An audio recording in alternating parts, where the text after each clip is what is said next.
Please excuse the somewhat shoddy production around this video. This isn't something I was really planning to do, I just sort of did it off the top of my head, so that could explain it. Hi everyone. This is a guide on how to do Pazuzu, which is the last notorious monster that you will encounter in Eureka. Pazuzu can often be a pretty difficult monster if you haven't fought him before, so this video should hopefully help you out. The first mechanic you will probably encounter is a mechanic called Dreadwind. This is a room-wide AoE that does a lot of damage and will kill underleveled players. Healers should mitigate through this. The next mechanic you will likely encounter is Kamizedo. This is a tank buster that does a lot of damage and will kill a tank if the healers and tank are not prepared. The next ability you will likely encounter is Boom Void. This chooses a random player from Pazuzu's aggro list and hits them with an AoE. You should make sure that you're behind him when this goes off.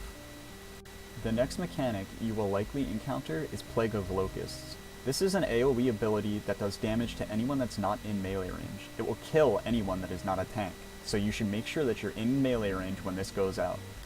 Dark Arrow is an ability that spawns typhoons. After a period of time, AoEs will shoot out of them in a direction. Make sure that you are not in this AoE when this happens.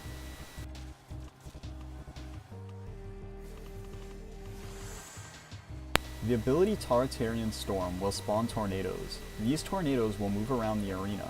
Be sure not to be hit by them, as you will get Wind Burn, which is a dot, which does a lot of damage.